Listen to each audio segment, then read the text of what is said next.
Assalamualaikum warahmatullahi wabarakatuh. Bahasaku, sastraku, jiwaku, Indonesia. Hai anak-anak hebat, apa kabarnya kalian hari ini? Semoga kalian tetap semangat dan sehat selalu supaya kita dapat mengikuti pembelajaran pada pagi hari ini. Oh ya, tadi kalian sudah mengerjakan soal latihan. Bagaimana? Apakah ada kesulitan? Kalau begitu, langsung saja ya kita bahas tentang post-test teks deskripsi. Jangan lupa simak dan catat pembahasan kita pada kali ini supaya kalian tidak lupa. Oke, check this out.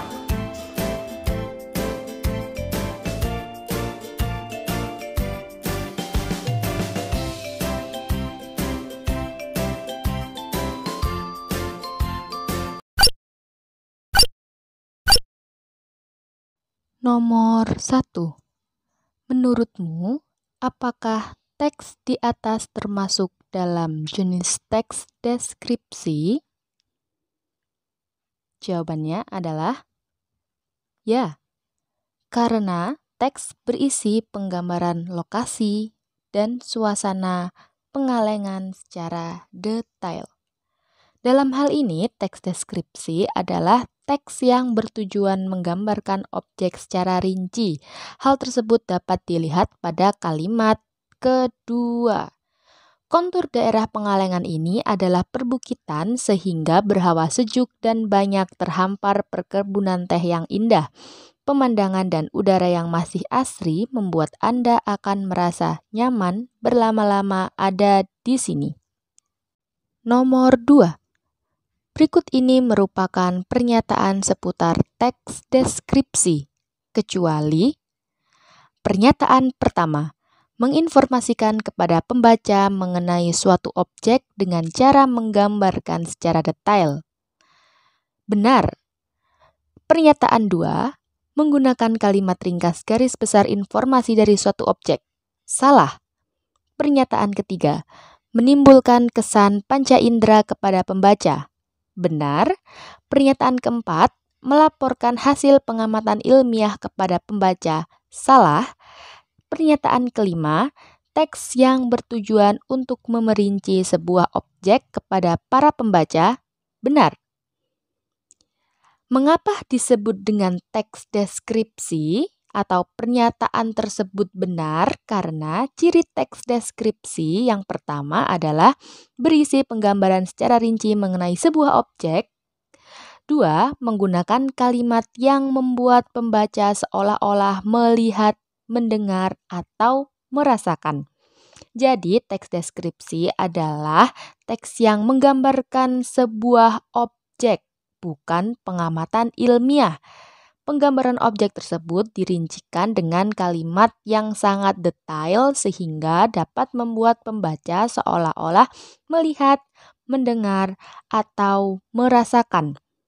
Jadi teks deskripsi tidak menggunakan kalimat garis besar untuk menggambarkan sebuah objek, melainkan dengan kalimat yang rinci. Nomor 3. Pernyataan yang tepat yang mendeskripsikan wisata Subak Catur Angga sesuai dengan informasi tersebut adalah B. Wisata landscape pertanian Tanah Dewa yang menawan dan cocok dijadikan latar belakang foto wisatawan. Hal tersebut dapat dilihat pada paragraf yang berisi kalimat area yang disebut Subak Catur Angga Batu Karu yang masuk pada daerah Tabanan adalah jawabannya. Wisata yang menampilkan sistem pertanian Tanah Dewa ini patut menjadi destinasi berlibur Anda. Dan paragraf yang berisi kalimat tak sedikit turis menjadikan pemandangan ini sebagai latar belakang foto mereka. Jadi simpulan dari teks deskripsi wisata Subak Catur Angga tersebut memiliki makna atau menggambarkan sebuah objek landscape pertanian yang menyajikan pemandangan sangat indah sehingga para wisatawan bisa berfoto-foto di pemandangan tersebut. Nomor 4. Berdasarkan informasi yang disajikan dalam teks berjudul Wisata Subak di atas, kalimat manakah yang dapat membuat pembaca seolah-olah berada di Wisata Subak Catur Angga? Jawabannya adalah B. Selayaknya lahan pertanian pada umumnya, di wisata Subak Catur Angga sejauh mata memandang kita melihat hamparan hijau yang menyejukkan. Dan jawaban lainnya adalah D. Belum lagi melihat petani yang bercengkrama memberi kesan damai, langit biru cerah menambah cantik lanskap tersebut. Kedua kalimat tersebut mengandung panca indera atau cerapan indera, yakni penglihatan, sehingga bisa membuat pembaca seolah-olah melihat dan berada pada objek yang sedang dideskripsikan, yaitu wisata Subak Catur Angga. Nomor 5. Berikut adalah cerapan panca indera yang terdapat dalam potongan teks tersebut.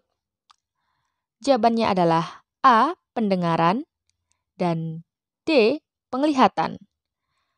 Kedua panca indera tersebut dapat kita lihat pada potongan kalimat selayaknya lahan pertanian pada umumnya sejauh mata memandang hamparan hijau yang menyejukkan mata terlihat dan suara kicau burung menambah keasrian wisata Subak terutama siang hari dan sore hari.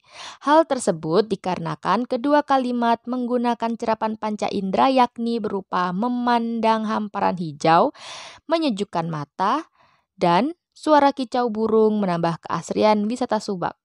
Nomor 6.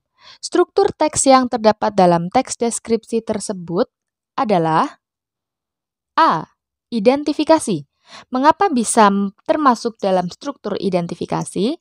Karena bagian teks deskripsi tersebut termasuk struktur identifikasi yang merupakan bagian yang berisi tentang informasi umum dari objek yang akan didefinisikan atau belum terlalu dirincikan.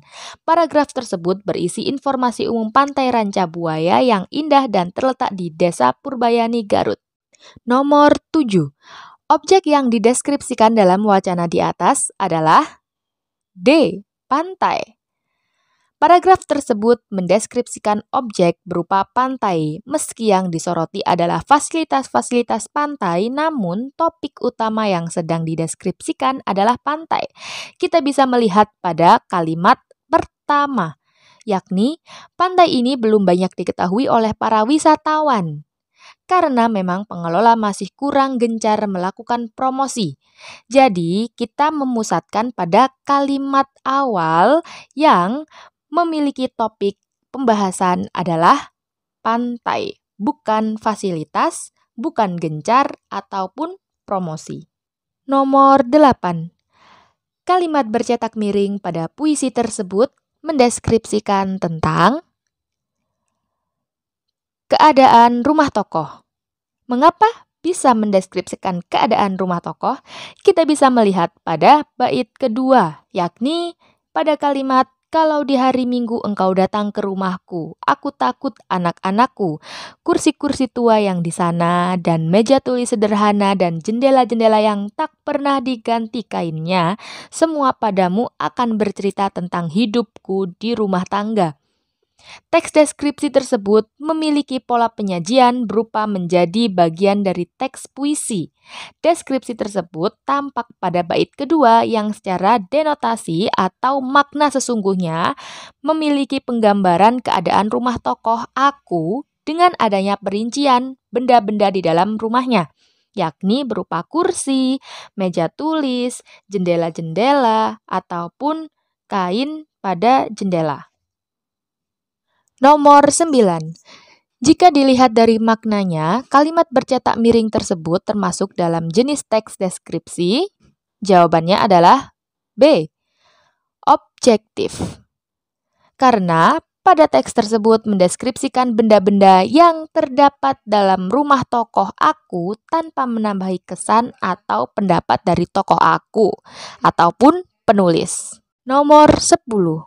Setelah membaca teks tersebut, berilah tanda centang untuk setiap potongan kalimat pada kolom jenis teks deskripsi, spasial, subjektif, atau objektif. Kalimat pertama, aku terkesiap, jadi bapak ini memperhatikanku setiap hari. Kupandangi laki-laki sekitar 50-an ini. Seragam kuningnya sudah sedikit lusuh, topi bertengger di atas kepalanya, namun ada sesuatu di wajahnya. Ini termasuk jenis teks deskripsi subjektif karena di situ terdapat pendapat tokoh yang ditandai oleh kata memerhatikanku dan kupandangi.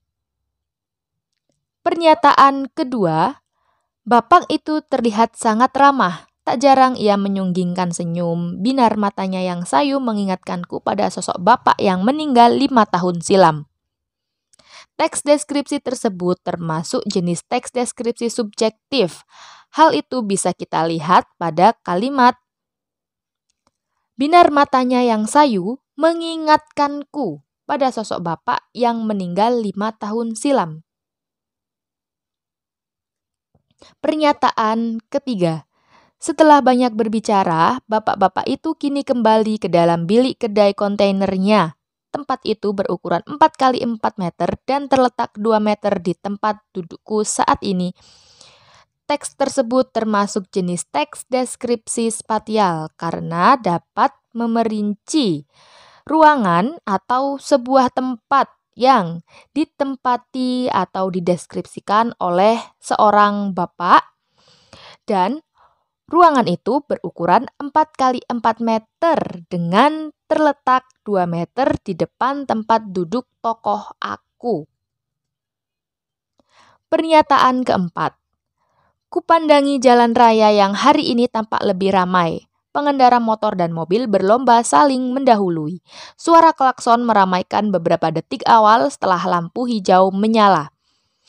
Potongan teks tersebut termasuk jenis teks deskripsi objektif.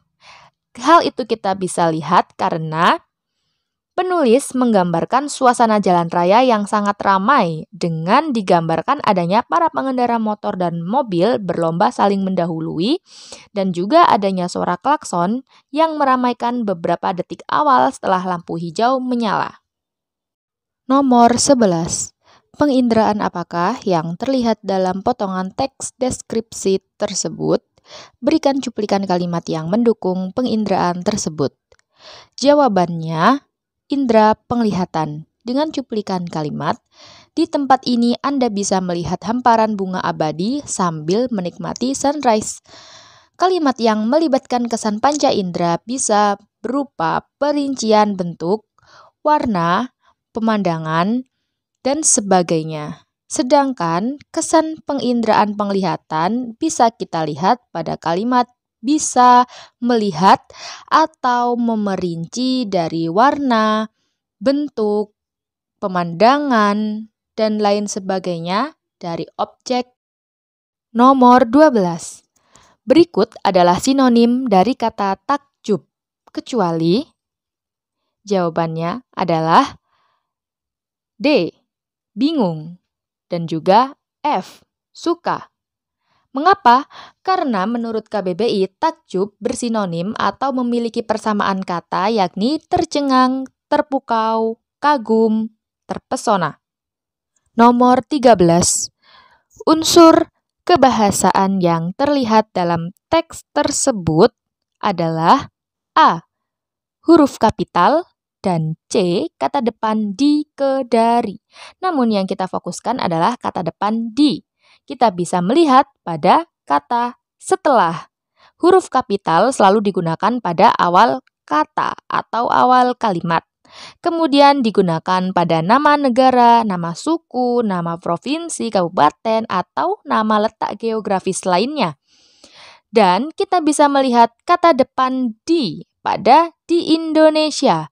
Kata awalan yang digunakan adalah di, berfungsi untuk menunjukkan tempat atau arah yang dimana pada kalimat tersebut menunjukkan tempat ada di negara Indonesia. Nomor 14. Berikut merupakan bentuk kata khusus yang terdapat dalam teks deskripsi tersebut, kecuali C. Kota, H.